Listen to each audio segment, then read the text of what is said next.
If you haven't heard of the new South Korean Netflix series Squid Game, I'm guessing you've spent the last few weeks walking around in a blindfold with both fingers jammed in your ears, because it's somehow managed to become one of the most popular things in the entire fucking world. Personally, I found this kind of weird, because it's an incredibly obvious idea that doesn't leave much to the imagination. The basic pitch is, hundreds of contestants deep in debt play children's games to compete for a massive cash prize, but the twist is, if you lose, they kill you. And when you watch it, you find it's exactly that. Hundreds of people competing for a massive cash prize, and when they lose, they get fucking mercilessly mowed down with gunfire. There's no surprises to it. I went in knowing exactly what I was going to get, and came out going, yep. That was definitely a show in which hundreds of contestants compete for a massive cash prize, but the twist is if you lose they kill you.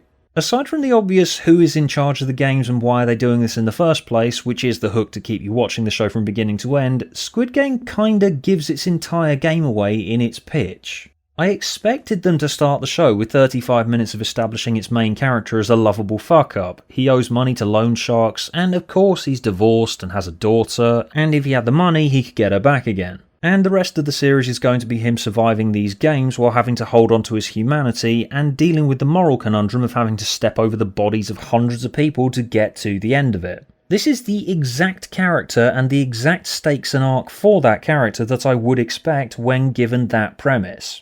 The rest of the characters have a similar deal. They spend episode 2 establishing just how hopeless the characters are and hammering why they feel that they have no choice but to try playing the game. I'm not saying these creative decisions don't make sense and that it's not extremely effective character drama, which it all is. All I'm saying is that when given that premise, this is exactly what I would expect anyone to do with it. You're also meant to be on the edge of your seat biting your nails wondering which of our main characters are going to make it out alive, although of course you know that the important ones like Gi-hun aren't exactly going to fail and get shot in the face in episode 3 of 9. End on a cliffhanger all you want, episode 4, they're not exactly about to kill off all of the characters that they've just spent 4 episodes carefully constructing all in one go. If they all get killed here, then we're going to have to jump to these people, and we've spent no time with them. So I spent quite a lot of Squid Game wondering, given just how predictable it is, why is this working so well for me?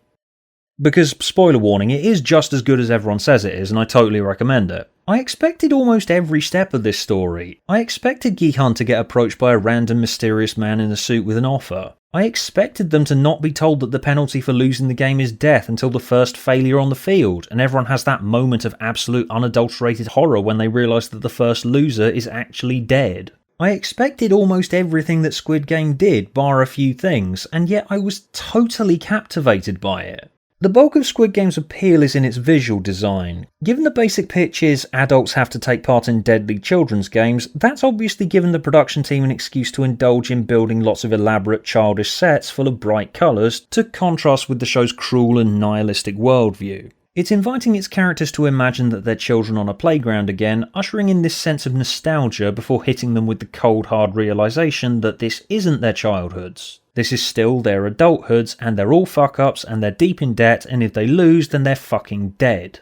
Many people have compared Squid Game to things like the Hunger Games and Battle Royale. This is another reason I'm surprised by just how popular it's gotten, because it's not like we're short on survival thriller game things where the penalty for failure is death. Key one of those that was popular when I was younger was Saw. Squid Game is basically Saw for Gen Z. The only difference is it swapped the grimy industrial warehouse aesthetic for pretty colours for maximum edgy points. Saw was basically a game show done as a horror movie. Its characters didn't really matter all that much, they were there and had stakes because they had to be, but you were mainly in it to watch a bunch of loathsome people compete in games, fail and have to hack their own body parts off and stick their hands in acid. Although Squid Game is more respectable than Saw in that it provides some degree of a social commentary angle. It highlights that all these people basically have no way out of their hellish lives no matter how hard they try, and it attempts to make the audience feel uncomfortable with the fact that the show essentially casts you as the frontman and the VIPs. You're vicariously watching people that you've judged to be lesser than you battle to the death for a massive cash prize just because you can. And this is essentially a commentary on our broken economic model, where all the money's gravitated to the top of the pyramid, and these people at the bottom, who have lives, families, hopes and dreams, are made to dance to whatever tune the people at the top want them to dance to. Because if they don't, that means destitution, and in this economy, destitution essentially means death. And is that fair? Is that right? This message is made all the more blatant by the fact that when contestants get eliminated, their bodies literally get converted into cash that gets added to the pile. The frontman might make all these moral grandstanding proclamations about how all contestants are treated equally here, but that's done while they're being manipulated into fighting each other and not the fucked up system that's made them desperate enough to fight each other in the first place. But yes, this message is surface level, and like the rest of it, it didn't surprise me either. Given as said the thing that's most interesting about Squid Game is the visual design, you know the film it most reminds me of? Willy Wonka and the Chocolate Factory, otherwise known as the most terrifying children's film ever made. And I say that as the world's biggest fan of Watership Down. Willy Wonka and the Chocolate Factory was also this brightly coloured, oddball, eccentric death trap, where children get drowned in chocolate and turned into massive blueberries, and as far as the story's concerned, these children are killed. You never see them again after their bizarre, surreal exit sequences. Similarly, Squid Game has a childish aesthetic to it, and it's got all these people competing in games for children. Although out of all the lessons we had back in school to have adults relive with deadly consequences for failure, I think PE is probably one of the most generous ones to go with. Personally, I'd have all the contestants attempt the sort of complicated mathematical equations that haven't come up in my adult life once since I left school. Okay, class. Your task is to determine the value of x. We'll go round getting answers one by one.